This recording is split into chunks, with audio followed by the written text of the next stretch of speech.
de agradecer a oportunidade, essa bênção de estar aqui mais uma vez. A Ierta nos deu o grato presente de poder estar aqui, tentando passar alguma coisa, de modo que a gente possa ser instrumento efetivo dos ensinamentos e dos propósitos divinos por meio dos seus anjos e espíritos. Assim eu peço aos anjos, ao nosso mentor, que nos envolva e que nos permita tocar o coração daqueles que precisam em relação ao tema que vai ser tratado. Sabemos que não somos nada diante da grandeza do Pai. Nos esforçamos, buscamos a todo momento para procurar servir ao próximo, que é essa nossa missão aqui na Terra, além de nos desenvolver e nos melhorar. Eu dedico a palestra de hoje a Maria Alice. Foi ela quem me pediu pela primeira vez que eu ministrasse a minha palestra aqui junto aos irmãos desse centro, e essa foi a primeira palestra que eu preparei na ocasião.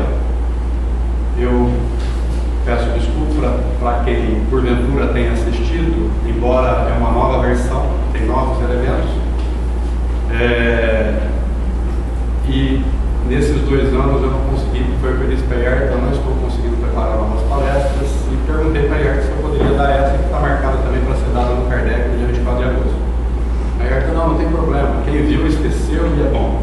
Então estou aqui tentando passar novamente as mensagens para aqueles que viram e para aqueles que não viram, que possa ser proveitoso. Nós vamos tratar de um tema que a muitos de nós nos é incumbido a tarefa de educar. Quando o pai, a mãe, o avô, a avó, o padrasto, a madrasta, aquele que adota, aquele que acolhe, não faz a vez de pai, mãe, de educador, a sociedade então é chamada para que isso seja feito. Os ensinamentos que o Pai nos dá embute essa responsabilidade que é de cada um. Então essa palestra não é só para o pai, para a mãe, para o avô, para a avó, mas para o professor e para toda a sociedade. Aqueles que viram as costas dizendo isso não é obrigação minha, não é isso que o Pai diz.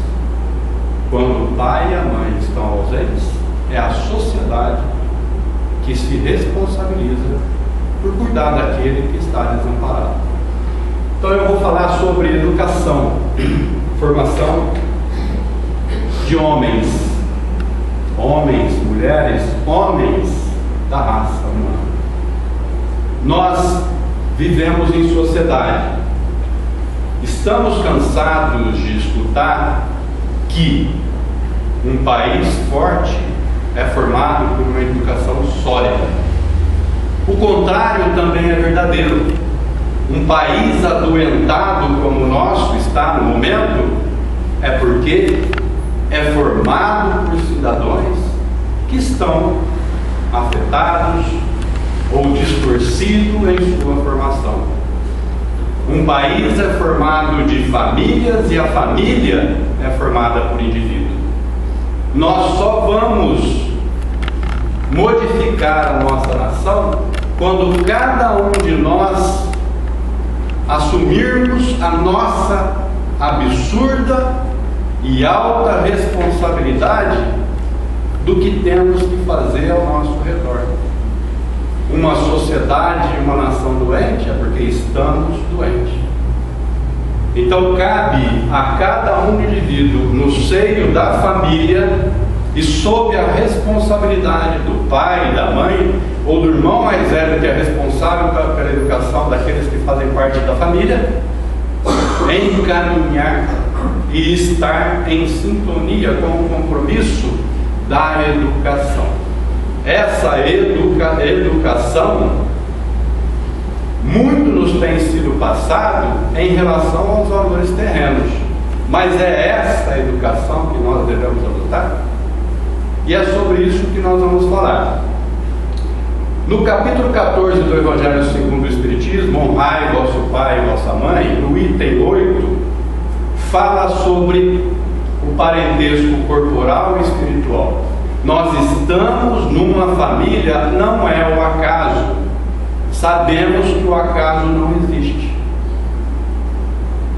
Os laços que nós vamos cultivando em nossas jornadas, esses laços de afinidade é que vão permitir que seja, na grande parte das vezes, na maioria das vezes, aquele esteio, aquela família. É por meio dos laços cultivados de afinidade, desses relacionamentos nas jornadas, ao longo das jornadas, é que se forma o núcleo das famílias na corrente jornada.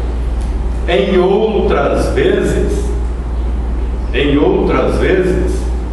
o contrário, para que seja possível efetivar o resgate de uma relação esgarçada, prejudicada, nada mais justo do que a oportunidade que o Pai nos dá de resgatar aquela diferença para com o próximo que vem como filho, que vem como pai, em uma quantidade menor em relação às boas afinidades.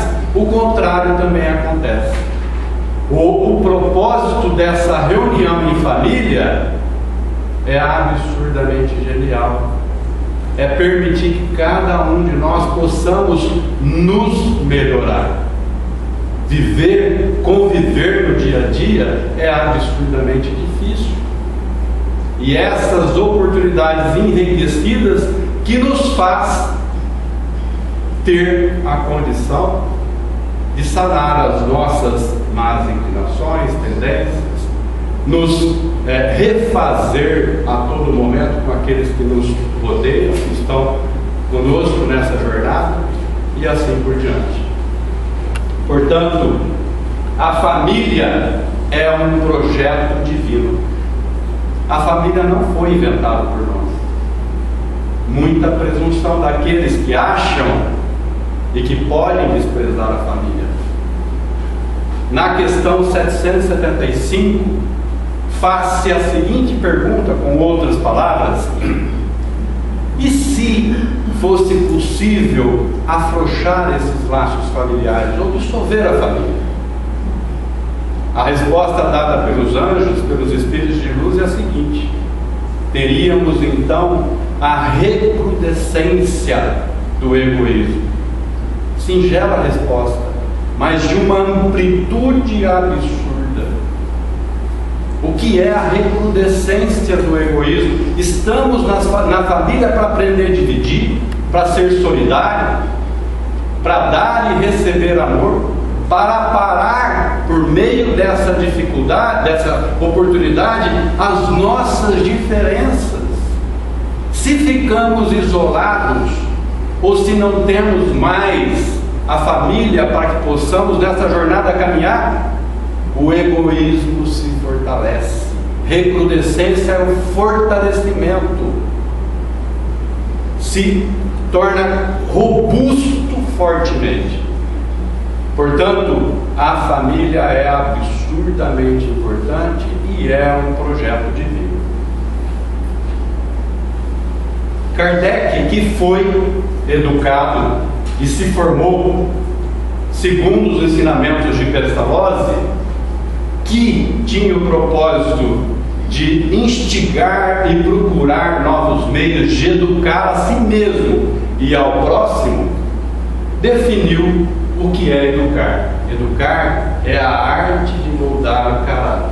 Assim como o artesão, é possível aqueles que são responsáveis pelos irmãos que nos vêm sob nossa responsabilidade, assim como o artesão, ter a oportunidade nessa jornada de moldar, como o artesão pega o barro e transforma em vaso, ou numa cerâmica, ou num produto que nos enche os olhos. E moldar é ter a habilidade de criar novas formas e que nós esperamos sempre que possamos assim fazê-lo para melhorar essa forma, para dar efetivamente uma forma boa. E nos agracia com essa definição que nós vamos, ao longo da discussão de hoje, da apresentação de hoje, tocar sempre nesta colocação feita por Kardec. E resgatando também em o que há por trás da etimologia que define educar, ex educare, que mais tarde origina educare, tem na sua etimologia o sentido profundo do que significa educar. Puxar para fora ou extrair, isso é muito importante. Aqueles que educam e que trabalham fortemente nessa tarefa têm que puxar para fora, têm que extrair, mas com o objetivo de observar. Esse sentido de observar e analisar. Nós olhamos a criancinha desde quando nasce, ou o aluno na escola, ou o irmão que nos cabe a responsabilidade de ajudar nessa jornada, ou o pai, ou a mãe, porque muitos de nós viemos nessa família para ajudar. Quantos filhos vêm nas famílias e traz uma bagagem que supera a dos pais? Quantos filhos de pequenininho nos diz coisas que nos deixam estarrecidos? Então esse processo de estarem juntos nesta jornada é um processo de ajuda para o melhoramento individual. E a tarefa de puxar para fora se resume em observar e analisar. E a cada um, como Santo Agostinho, ainda no capítulo 12 diz, a cada um dos filhos observar e analisar as inclinações desse filho, a inclinação desse espírito que Deus nos encaminhou para que possamos nos responsabilizar por ele, como um artesão, transformar o seu caráter. Para cada um deles nós temos que criar um plano educacional. Quanto de nós, enquanto pais, paramos, olhamos, observamos constantemente 24 horas por dia e elaboramos o plano educacional para esse que é diferente daquele. Os planos educacionais são para cada indivíduo, assim como diz a etimologia da palavra, em que você observe, analisa e cria o plano educacional para cada um desses indivíduos. Portanto, um plano educacional para o filho A é diferente do plano educacional para o filho B. Se o filho A tem um volume de más inclinações muito maior, evidentemente que você vai se exigir de você muito maior atenção do que o filho B, que já não tem. Ele nos traz muita coisa. É possível você permitir que ele vá para um lugar que o outro você não pode permitir nesse instante. E é preciso saber lidar com essas diferenças. Diferentemente de como fez José lá na história do Velho Testamento, filho de Jacó, em que os irmãos subtraem José, jogam no poço. Por quê? Porque foi cultivado pelo pai Jacó a essa família uma grande diferença que tratava José como um príncipe e aos demais irmãos nada. Essa diferença naqueles corações difíceis promoveu muita ira, muito ódio, que levou ao sequestro do irmão José e a subtração por mais de 30 anos longe da sua família. Então, nós devemos tomar o cuidado e criar um plano educacional para cada um dos nossos filhos, na tarefa de olhar e observar, analisar e criar uma estratégia para essa educação. Infelizmente, na nossa sociedade, muitas tragédias têm acontecido. E eu vou contar uma história contada também por Divaldo, de um texto que ele leu, redigido pelo autor dessa passagem, na revista Seleções. O pai.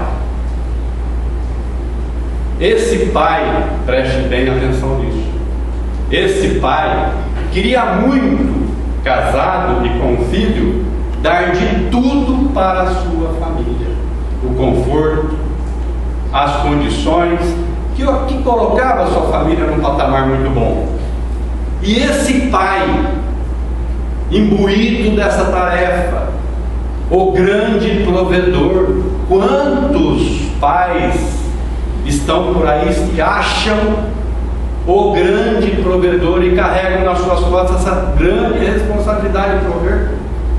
Esse grande provedor saía no seu trabalho toda semana, ficava fora de casa, num trabalho árduo, honesto, dedicado, de procurar dar à sua família, mulher e filho, o melhor. Cada vez que ele voltava para casa, a mulher vinha com uma das travessuras do filho. Deixa para lá, isso é coisa de moleque, isso passa, deixa quieto, ele é um menino bom, tudo vai ficar bem. E assim aconteceram várias vezes, até que chegou um dia, e ele sempre problema, sempre dando tudo, materialmente. Até que chegou um dia, que ele foi chamado, por urgência, porque a mulher havia encontrado droga entre seus pertences do menino. O pai veio, apavorado, retornou ao seu lar, dentro do possível, de acordo com o trabalho, e a mulher fez, então, colocando a par do que havia acontecido. E aí ele parou, pensou, pegou a droga, foi para o menino, disse para o menino: o que é isso? Pai, não é nada, eu estava com os amigos, é deles, eu só tive curiosidade e experimentei. O pai ficou quieto, se retirou, falou para a mãe: fica tranquilo, isso não é nada. Passado um tempo, aí veio outro chamado de urgência. O filho estava internado com uma overdose. E ao recuperar esse filho, pela mão de Deus, os médicos disseram: se ele voltar aqui, ele não sai mais com vida. Desesperado, esse pai que tanto se dedicava para que eles tivessem tudo, esse pai se reuniu com a mãe: nós temos que fazer alguma coisa, e começou a cuidar mais de perto dessa criança. É pena que já havia passado muito tempo. Chegou um belo dia, esse filho transtornado entra em casa e pega a chave do carro. O pai diz para o filho: não, filho, do jeito que você está alterado, se acalme. Você vai acabar tirando a vida de uma pessoa inocente, de modo algum. Não vou lhe dar a chave, eu quero a chave, eu preciso da chave. E isso foi criando um imbróglio enorme. A vibração disso passou para um outro estágio. O pai, sob ameaças desse filho, e que ele nunca havia visto, extasiado por aquilo e desesperado porque estava diante de uma situação muito pesada e perigosa, vai até o quarto e pega a arma. O filho, ao mesmo tempo, vai à cozinha e pega a faca. E o filho continua com as ameaças e vem para cima. E o pai diz: filho, pare, senão eu vou tirar a sua vida. E assim foi.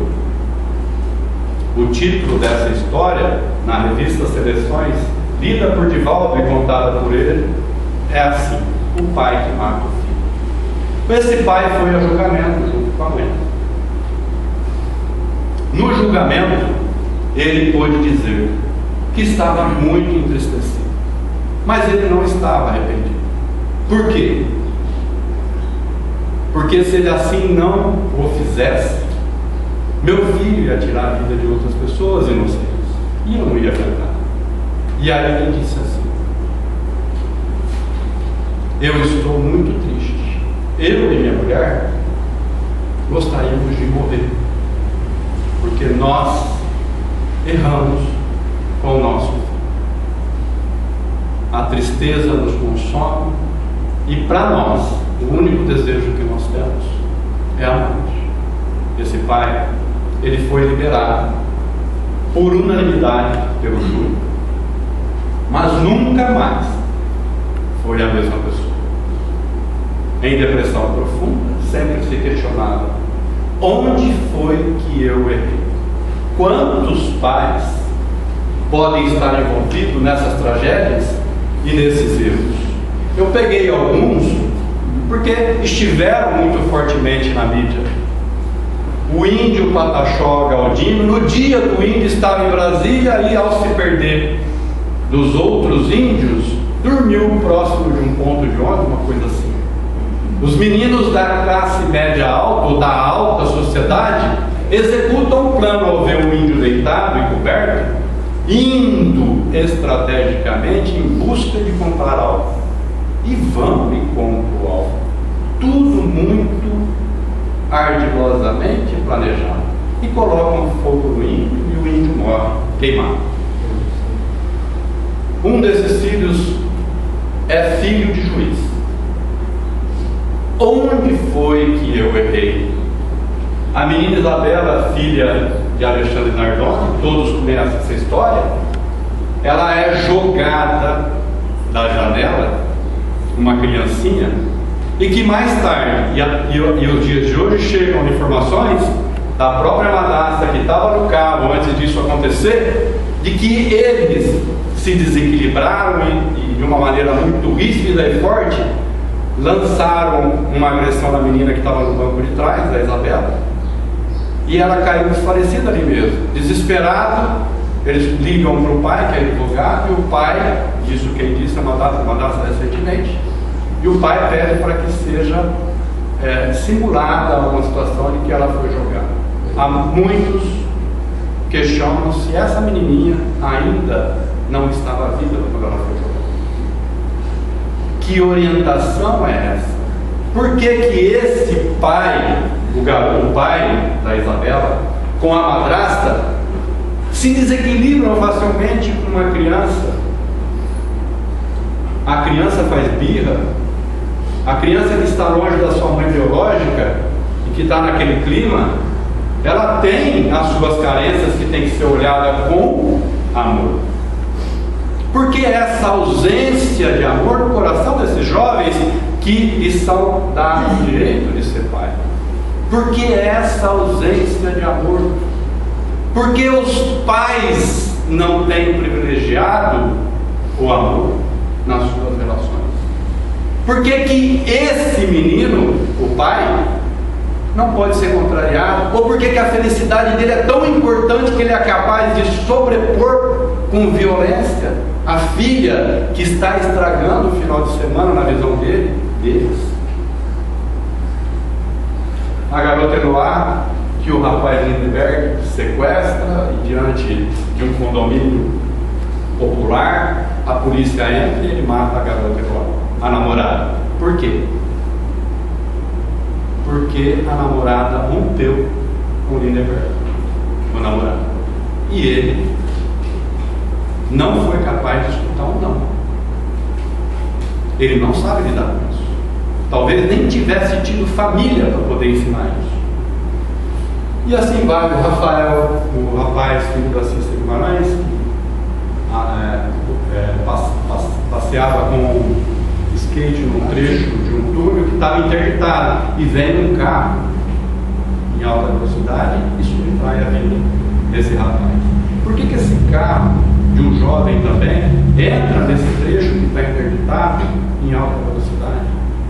Será que não há preocupação de que eu possa prejudicar alguém? E assim foi.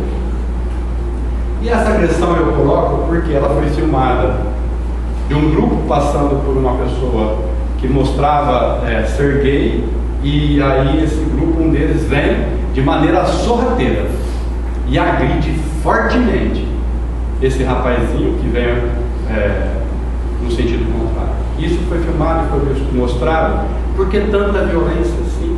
De uma pessoa que está vindo e nem espera por esse tipo de agressão. Por que tanto ódio assim num único coração? Porque o outro é diferente? Por outro lado, a gente tem que fazer, pais, avós, irmãos, a reflexão a respeito do mundo moderno. Muitas coisas estão sendo colocadas para os nossos filhos. Os jogos, os games, ganham um grau de sofisticação absurdo que envolve e roubam a vida e o tempo de nossas crianças por muito tempo, de maneira passiva. Quando a gente olha o filho no game, parece que ele nem está ali mais, que ele está dentro do jogo, de tão subtraído de vida que ele está. E esses games são absurdamente bem produzidos. Isso me fez e me alertou prestar um pouco mais de atenção, porque ao terminar o almoço uma certa vez em casa, meus dois filhos, pai, podemos jogar do lado da mesa de jantar? Eles começaram a jogar. Meu Deus do céu, a hora que eu vi, era a cabeça que voava para um lado, era sangue que saía para o outro. Falei, meu Deus, para com isso, o que é isso? O filho mais velho e o menorzinho, até contei isso pro meu filho ontem, ele até me deu o nome do game, falando, filho, não guarda. JK, uma coisa assim, né? Existe um game aí que ele é top, um must aí dos games. Eu falei, não, para com isso. Aí o meu filho mais velho, mas pai, você acha que a gente vai fazer esse tipo de coisa, pai? Depois de conversar com ele, acho. E aí, eu sou da área de computação, eu comecei a correr atrás. Comecei a pesquisar. Escrevi um artigo uma certa vez no jornal, preparei, porque estamos sendo bombardeados de maneira bastante contundente e sofisticadamente por recursos computacionais, por meio desses games, que muitos de nós não sabemos como lidar, porque isso tudo é muito novo. Fui procurar dados científicos dizendo o quanto esses games influenciam. Não tinha um artigo científico que dizia e que produzia danos, mas eu não me contentei. Continuei pesquisando. Se nós usamos para a educação à distância os recursos multimídia para prender a atenção do aluno, e com som, vídeo, recursos digitais de todas as formas, interatividade, para que o conhecimento seja melhor absorvido nesse ambiente, por que o game, com todos esses recursos, não vai impregnar a mente do aluno? Para a educação via distância, nós estamos descobrindo e usando ferramentais que aumentam a capacidade de do aprendizado. Por que o game não vai fazer nada? Então, o que acontece com o game é que você condiciona o subconsciente. A violência se torna banal. E quando nós banalizamos a violência, as tragédias acontecem. E aquele que trabalha com games de violência o tempo todo e fica ali jogando, ele está se condicionando. Na hora da pressão, ele pode não fazer nada em paz, mas na hora da pressão, imediatamente o cérebro vai e busca o que fazer aonde está o condicionamento. E a resposta pode ser a mais trágica possível, na hora do inusitado e do inesperado. Por que a gente sai no trânsito, as pessoas batem, e aí vem o cidadão com revólver e tira a faca, tira a vida do outro, num surto psicótico que extrapola o seu equilíbrio de uma pessoa que nunca imaginou que estaria fazendo isso, e fez. Portanto, não é bem assim. A doutrina espírita e os ensinamentos divinos dão resposta para isso. Será que o desejo do mal é ruim? Nos torna culpados? Sim. Quando desejamos o mal e por falta de oportunidade não executamos, você já é culpado. Mas ter o desejo, elaborar estratégias para aniquilar o inimigo, tirar a vida do inimigo, é ter a alegria e estar seduzido por isso, você já é culpado por algo que não é bom. E já está nos ensinamentos que dá ao pai e à mãe a diretriz, que esse não é o caminho.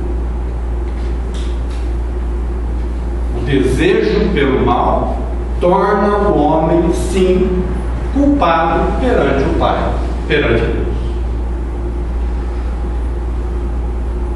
E como se não bastasse, por acaso alguém duvida que esses games de violência são produzidos por mentes voltadas absurdamente para o mal?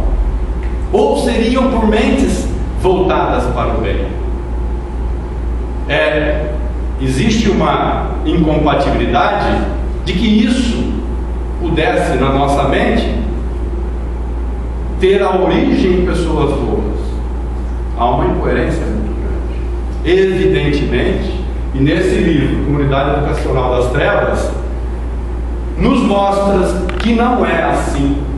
A comunidade educacional das trevas, no mundo espiritual, tem um setor absurdamente equipado, tecnologicamente abastecido, com mentes de intelectualidade e habilidade nesse setor bastante avançado, que desenvolvem esses games. E por recursos hipnóticos passam para aqueles encarnados aqui na Terra, por meio dessa afinidade. Quantos jovens temos aí e que estão fabricando esses games, que na verdade eles são executores daquilo que foi elaborado no mundo espiritual pelas trevas, e eles passam aquilo mastigado. E que aquele jovem acha que ele é o supra-sumo que está criando esse game que tem um retorno financeiro absurdo.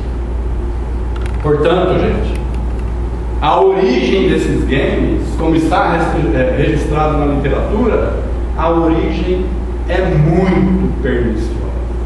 E eles são sofisticados, muito bem organizados.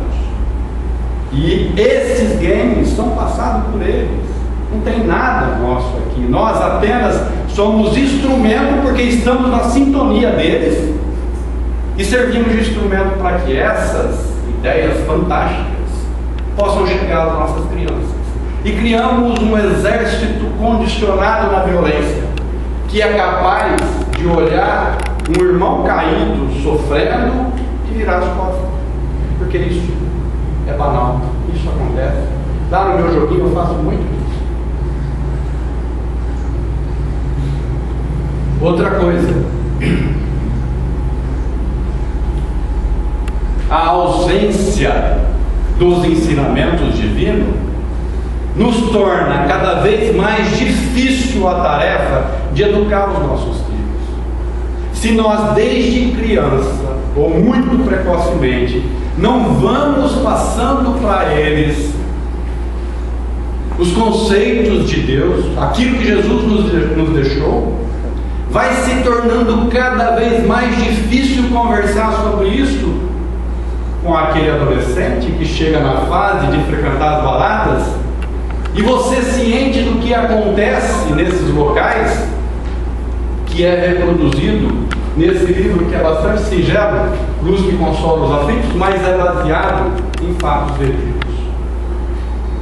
Serginho e Lívia, ao ir até uma boate na zona sul de São Paulo, chega na boate, Serginho e Lívia são espíritos. Chega nessa boate e vê uma crosta viscosa, densa e escura que recobre aquela boate. Não é para menos. E é assim que eles fazem. Eles cercam esses locais. Os anjos não conseguem chegar perto. E nossos filhos entram ali dentro. Que pai e mãe sentiria o conforto no coração de saber que tem essa informação e de saber que seu filho está entrando no ninho da pior das mentes e pensamentos? Serginho e Lívia retrata que espíritos desajustados saem grudados, dementes, daqueles que saem da faixa. E essas pessoas levam para casa esses espíritos, que acabam sugando e prejudicando aqueles que estão sob aquela ascendência daquele espírito. Quando o filho é adulto ou está entrando na fase pré-adulto ou adolescente, se você não preparou-o ao longo do tempo, e você diz algo desse tipo, ele vai falar que você está louca. Que isso, não? Meus amigos, todo mundo vai lá, não tem problema nenhum. É muito difícil você passar essa visão do que efetivamente acontece. O nosso espírito mentor, uma certa vez, eu disse que para minha esposa que eu estava num lugar brincando com ela, porque ela estava viajando numa boate, no sarau é conhecido, né? Não, mas eu falei para ela brincando, mas o irmão José está junto comigo, viu? O irmão José entrou e falou: eu não consigo entrar num lugar desse, não me põe no meio do rolo, não. Era uma brincadeira, né? Mas a posição dele foi muito clara. Eu não consigo entrar num lugar desse. Ele nem consegue entrar num lugar desse. E assim acontece. Esses redomas de vibração densa e pesada acontecem em todos os locais cuja harmonia não prevalece. E eles vão e sufocam o local, às vezes lares. São sufocados por essa energia densa. Em certa ocasião, o irmão José disse: filho, cuidado, porque lá está tudo cercado. Os irmãos não vão deixar você entrar. Se você for, você sai carregado. Me chama, eu vou junto com você e faço a proteção.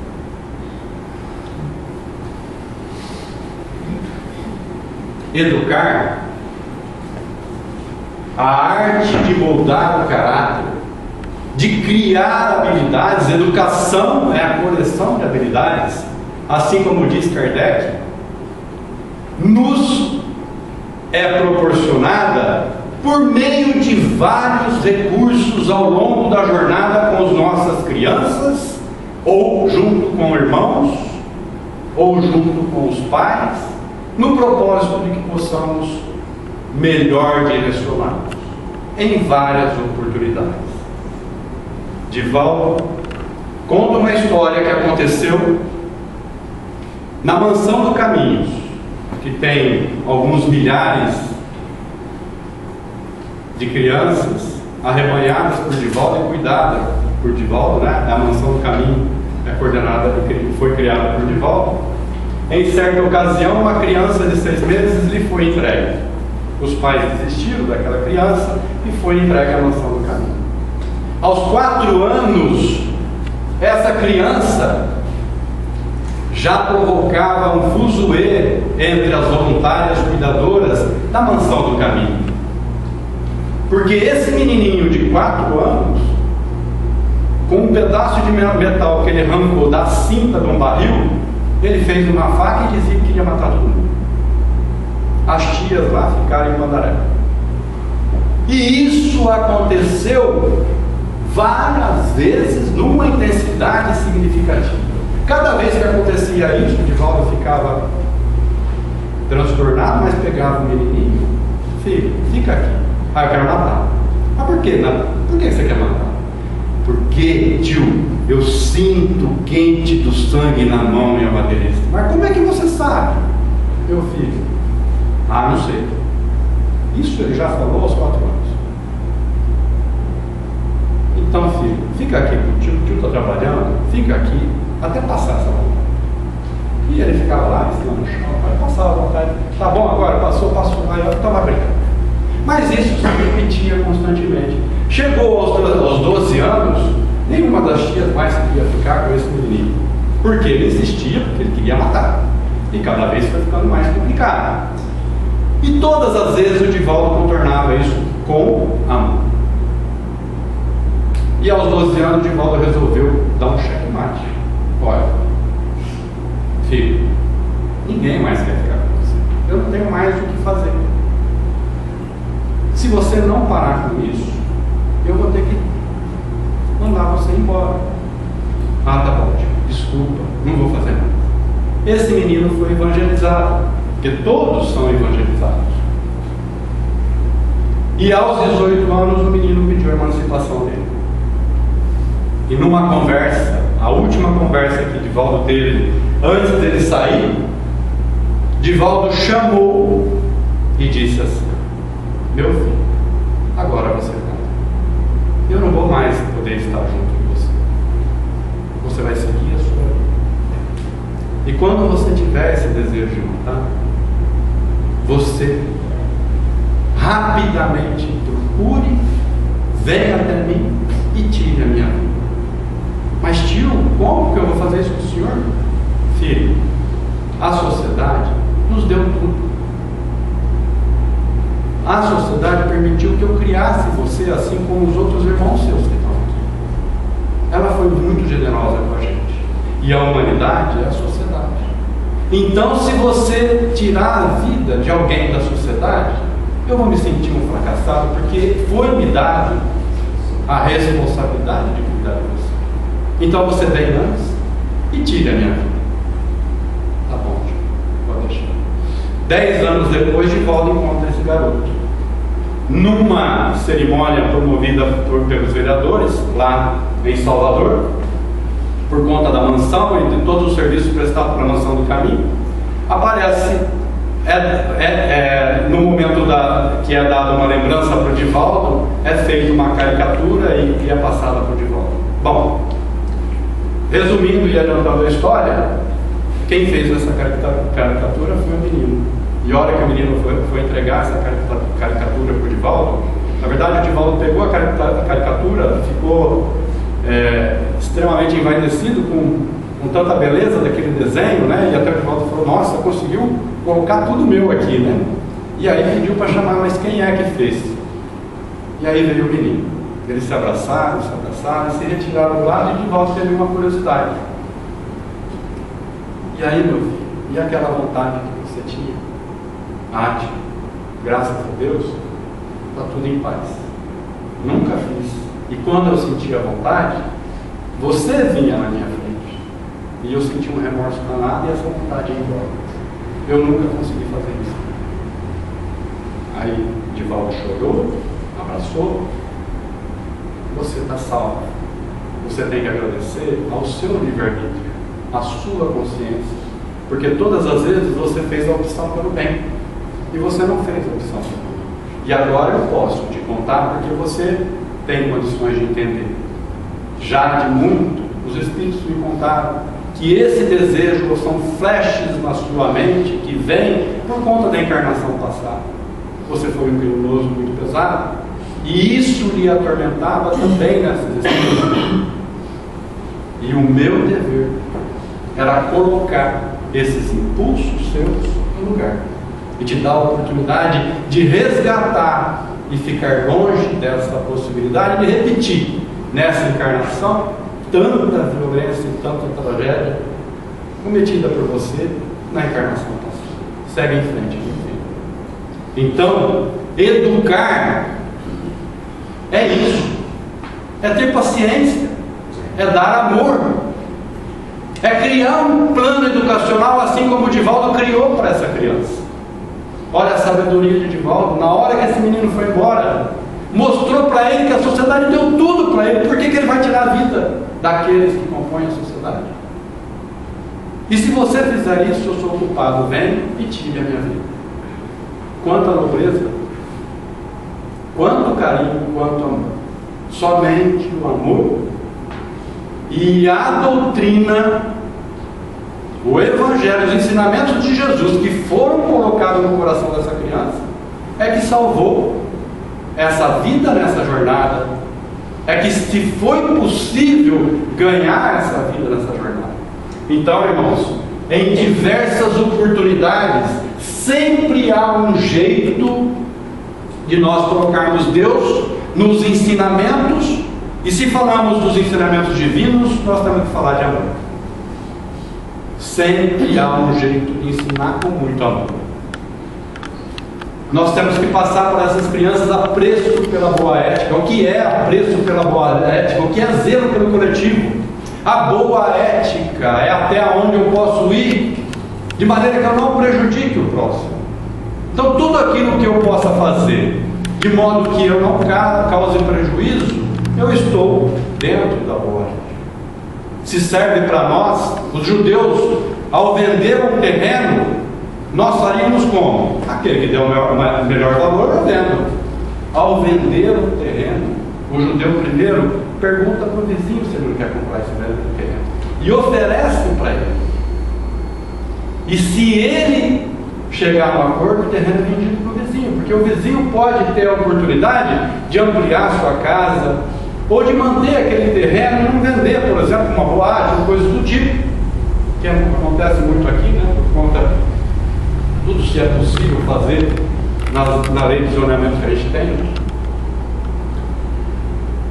E se nós criamos os nossos filhos, os nossos alunos, os nossos vizinhos, os nossos netos, pelos ensinamentos de Jesus, nós nunca vamos dizer para ele, por exemplo, aquilo que na nossa sociedade foi tão bem passado pela mídia que incrustou na nossa mente, que é a lei de Gerson. Gosto de levantar tudo. Olha o valor errado que nós passamos. A minha geração pegou essa propaganda. O Gerson aparecia, o Gerson, jogador da Copa 70, com um cigarro, gosta de levar vantagem em tudo, né? Ele mostrava que ele consumia aquele cigarro porque ele gostava de levar vantagem em tudo. E Jesus diz que nós temos como segundo mandamento, primeiro, amar a Deus acima de qualquer coisa, e segundo, o próximo como a si mesmo. Como amar o próximo pode estar acompanhado de um jargão desse que gosta de levar vantagem em tudo? É justamente o contrário. Amar o próximo como a si mesmo é desprover de si e fazer pelo próximo, é se preocupar com o coletivo. Portanto, o ensinamento de Jesus nos conduz aonde temos que ir na educação dos nossos filhos. O não é importante. Será que o Lindenberg, quando ele recebeu um não da namorada, e se ele tivesse escutado dos pais, que coitado, provavelmente nem isso ele tenha tido uma família, de que não, você não vai, e ele se acostumou com os nãos e entendeu que o não é muito importante porque gera reflexão, o limite faz crescer, será que ele teria tido aquela atitude? Ou os Nardoni, na revolta que fica com a filhinha, porque provavelmente vinha na mente dele coisas do tipo, está estragando meu final de semana com a minha nova mulher. Frustrações, perdas e experiências negativas. Nós sufocamos tanto os nossos filhos que nós não permitimos que eles passem por situações difíceis. Ao fazer isto, pai, você está escrevendo a história de sofrimento futura do filho. Quando você não deixa o filho passar por sofrimentos e frustrações, por tanto amor que você acha que você tem, e erroneamente, porque ele precisa, aos seus cuidados, sofrer frustrações. E com a sua ajuda, você ensiná-lo a sair dessa situação e entender que as dificuldades são bênçãos, são oportunidades dadas por Deus para que possamos crescer. Desde quando a gente, no bem bom, a gente evolui. E está nos ensinamentos de Jesus que as dificuldades têm que ser encaradas como bênçãos. E quando não, você passa pelas dificuldades cheio de lamúrias, você não aprendeu e vai passar quantas vezes sejam necessárias por essa dificuldade, até que aprenda a passar de cabeça erguida e tire o ensinamento do bem em cima desse aprendizado, dessa dificuldade. O que acontece é que os pais, desequilibrados, sem o conhecimento divino, sufocam os filhos, privando-os de aprender, de passar pelos obstáculos. Aí o pai vai embora. Olha que bonito. Agora ele se sente absurdamente perdido e desamparado, no fundo do poço. Ninguém nunca ensinou como é que deve ser encarada a dificuldade. Filho, calma, haja assim, faça oração, reate com o seu amigo, coloque amor no seu coração. Vamos ver o que Deus está nos colocando para esse aprendizado. Eu estou do seu lado. E aí, aprende. Puxa, olha que coisa. Se não fosse assim, eu não teria aprendido isso. E ele vai se fortalecendo. E ele vai se moldando. Se o filho tem uma má inclinação, o pai com seu plano educacional, ou a mãe, tem que ir trabalhando para transformar aquele mau hábito, porque educação são conjuntos de hábitos, em um hábito para o bem, e cauterizar aquela má inclinação, de maneira que ele não tenha mais aquele hábito. Nós cumprimentamos, bom dia, damos um sorriso, que é muito bom, porque o exercício da gentileza, da gratidão, nos renova. Isso é provado cientificamente, que quando cometemos um ato de gratidão, de gentileza, as substâncias boas do organismo encharcam a nossa mente. Nós somos um projeto para o bem. O filho tem que entender que tudo que fazemos volta para a gente. Se fazemos o bem, o bem volta. Como somos um projeto no bem, quando fazemos o mal, ele volta, porque é da natureza espiritual. Assim como a física tem as leis da física, nós temos as leis da natureza espiritual. Ela volta. Só que nós somos um projeto no bem. Quando volta o mal, nós não gostamos. Nós sofremos. Portanto, o sofrimento está sendo dito por Deus que tem algo que tem que ser melhorado em você. Deus é pura perfeição, e a nossa trajetória é nos levar até a perfeição. E cada uma das imperfeições que nós temos, o egoísmo, a ambição, o materialismo, vai ter que ser retirado do nosso coração. E como nós não temos a sabedoria, vai ser por sofrimento, e vai ser tirado, porque está escrito que nenhuma ovelha ficará resgatada e todos serão salvos. Não esconder suas fraquezas, mostrar para o filho que herói não existe,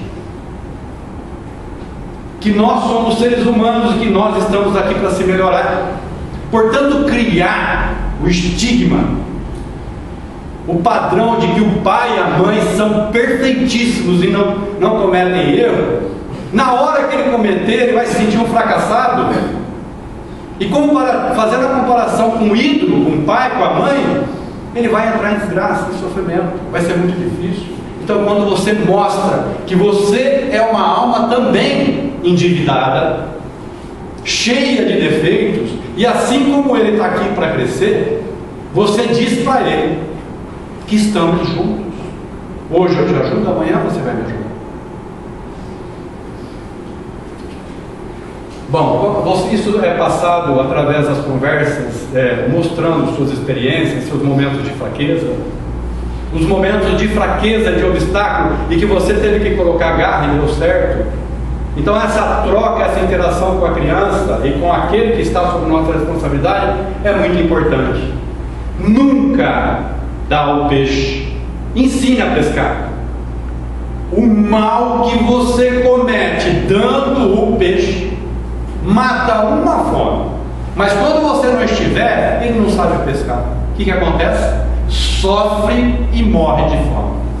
Nunca faça isso. Nunca. O Pai nos confiou o Filho, e o Filho é um espírito velho que já encarnou muitas vezes, vem nessa formosura de criança para que todo o amor materno e paternal possa ser colocado para aquela coisa angelical que vem. Mas é um espírito velho, cheio de tendências, que foi a você dado o direito de ajudar. Quando você dá o peixe, você está cometendo um erro grave, tosando a oportunidade que esse filho teve com você de aprender a pescar. As dificuldades nos permitem ensinar, de maneira que eles possam aprender. Quantas vezes nos disseram coisa e que entrou por aqui saiu por aqui? Por quê? Porque nós temos que passar para aprender. E os nossos filhos também são assim. Nada melhor do que você ensinar o seu filho a pescar do seu lado. Filho, assim, caiu, levanta, você vai ter outra oportunidade, faz assim, faz assado. O pior é você colocar ele no mundo para que ele vá pescar o alimento dele e você não está mais do lado e ele não aprendeu. Aí o sofrimento é muito grande dele e seu como pai, porque ao ir e ver o que você fez, é muito difícil não sofrer diante dessa circunstância. A tua própria evolução no outro mundo fica comprometido porque você não aguenta de tanta dor no coração ao ver o que você fez e a dificuldade que ele está passando e você não está mais do lado. E aí, é claro, é evidente que aquelas tragédias todas colocadas não acontecem corriqueiramente, mas ao pai e à mãe que se omitem por descuidar, por falta de amor ou por fraqueza, quando se furta de ensinar, porque fica quietinho e deixa a coisa lá acontecer, porque não quer conversar com o filho sobre aquele problema, aquele transtorno, a esses já vão poder sentir a dor da ingratidão mais à frente. E evidentemente que aqueles que foram muito mais fundo na sua omissão, que é o caso dos pais daquelas tragédias, o sofrimento é muito maior. Então, fraqueza que agem ou por despreocupação nessa vida já sentirão a amargura da ingratidão dos filhos. Quando o filho vira as costas para o pai, porque não aprendeu a amar, porque não aprendeu as lições que deveria ter aprendido por omissão. A mãe, o pai que davam tudo e achavam que estavam fazendo tudo isso por amor, na verdade estava criando um coração duro e capaz de retornar a ingratidão, que dói muito. É claro que há o pai que faz e que se desdobra e que não se furta e não se omite, mesmo assim pode acontecer por conta da dificuldade daquele coração, daquele jovem, daquela criança, mas ele nunca terá o peso da consciência e os anjos estarão sempre com ele e lhe confortarão o coração. E se quiseres, darão a esses pais a oportunidade em outra encarnação inteira com o filho, para continuar a missão desse filho que porventura tem um espírito difícil. E qual, no livro dos Espíritos, na questão 913 e 914, e qual é o problema mais pesado que se pode ter? O egoísmo. Singelo, né? O egoísmo. Lembra lá do recrudescimento do egoísmo, quando se afrouxam os laços de família? De novo o egoísmo. O egoísmo é a fonte de todos os outros males e tragédias. Portanto, se o filho tem uma inclinação egoísta, você tem a obrigação de colocar esse egoísmo num nível razoável, de ajudá-lo nessa tarefa durante essa jornada. E quando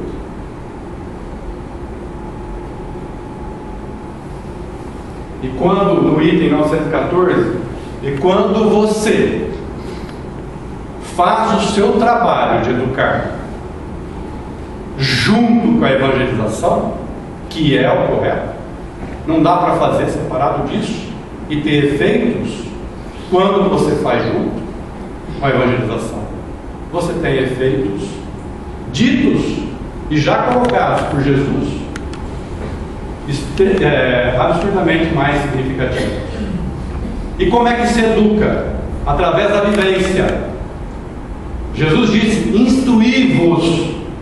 Ele disse de maneira imperativa.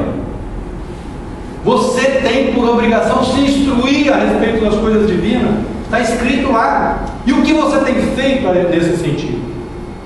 Porque com a instrução você é capaz de salvar a alma, com as instruções divinas.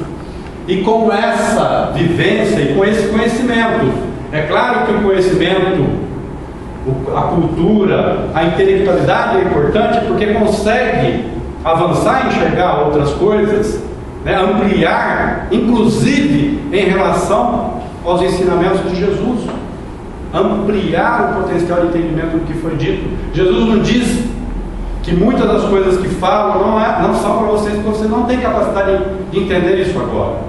O tempo lhe dará essa oportunidade, não agora, porque nós não temos o conhecimento. E o conhecimento, por meio das ações ao longo da jornada, que você acompanha aquele que você tem a responsabilidade, é que vai moldar esse vaso, que vai transformar as más habilidades em boas habilidades, e então o conjunto de hábitos são infinitamente superiores para o bem do que para, sem educação, sem essa preocupação, sem a evangelização, para o encrudescimento do egoísmo, onde está o cerne de todos os males, como foi dito. Se nos puder servir, obviamente servirá. Jesus foi um dos maiores mestres. E que tipo de artifício usava Jesus? Jesus não era imperativo e dizia como dono da verdade. Ele passava as suas ideias, seus ensinamentos por meio de perguntas e por meio de palavras. Nunca de maneira contundente e sempre com muito amor. Nós podemos escolher qual ensinamento e educação nós queremos dar para os nossos filhos, se é do mundo terreno, aonde todos esses atributos serão fortalecidos. Numa sociedade aonde o bebê se transforma em homem de êxito quando ele tem muito dinheiro. Ninguém mais questiona de onde veio aquele dinheiro. Ele tem muito dinheiro. O volume de gente que passa a idolatrá-lo porque ele tem muito dinheiro. E no nosso país, então, por conta de tantas coisas erradas que estão acontecendo, muitos se enriquecem porque surrupiam de outros. Como diz Chico, se os políticos soubessem o tanto de dívida que estão arrebanhando para si, ao arrancar o recurso que vá para a nação, para as pessoas mais carentes, o quanto eles nunca imaginariam a possibilidade de fazer o que fazem. Então é essa educação que nós vamos dar, porque é essa educação que a nossa sociedade dá valor. Eu sou esperto, gosto de levar vantagem em tudo. Eu tenho dinheiro, eu sou ambicioso. Não, ele é uma pessoa, é um profissional, ele tem uma missão que vai levar ele. Esses são os valores do mundo terreno. E Jesus veio dizer há muito que não são esses os valores. Por que nós insistimos em tanta dor? Porque isso aqui nos leva a muito sofrimento. Quando esse homem, criado com esses valores, chega num determinado momento da vida, a dor do vazio em seu coração é insuportável. É isso que a gente quer para nossos filhos? Siga esse caminho dos valores do mundo terreno, ou estancarmos o egoísmo, trabalharmos para diminuir o egoísmo daquele homem que está começando, daquele espírito velho que está começando essa jornada com a gente. Pois quanto mais nós tivermos egoísmo, orgulho, soberba, nós estamos mais próximos do primitivo do que da iluminação.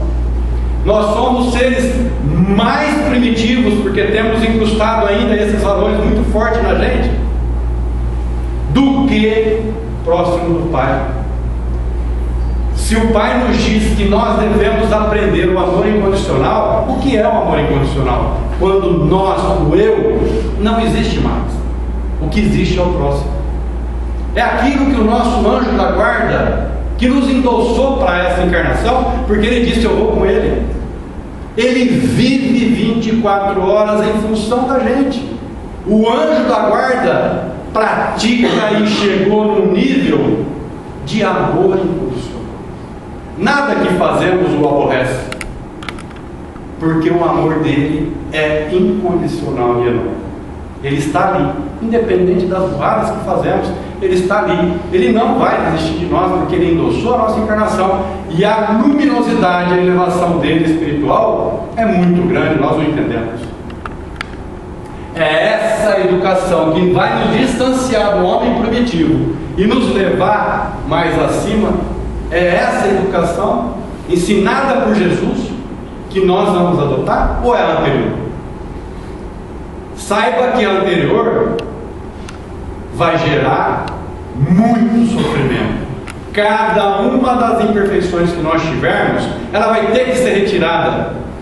E nós vamos sofrer para tirar cada uma delas. E vamos ter que passar por isso.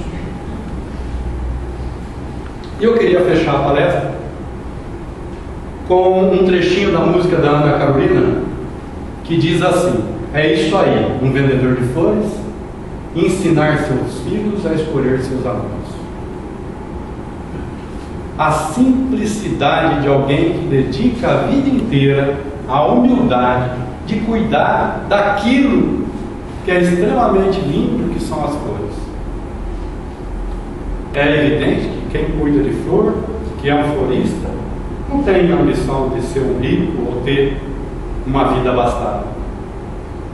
Ele tem a sensibilidade, a capacidade, nessa humildade, de passar e ser feliz vendendo flores, a cuidar das flores. Tem vida mais bonita do que essa? Mais sensível do que essa? Será que temos a sensibilidade do vendedor de flores para ensinar os nossos filhos a construir a sua família? E tomar como propósito a educação que colocamos aqui? Será que nós, abastados, vamos ter essa capacidade do vendedor de flores que é dito na música? Certamente muitos de nós já fracassamos muito nesse sentido. E como o Chico diz, nós não mexemos no passado, mas nós podemos construir um belo futuro. Nunca é tarde para que possamos fazer o bem e ajudar o próximo. É isso.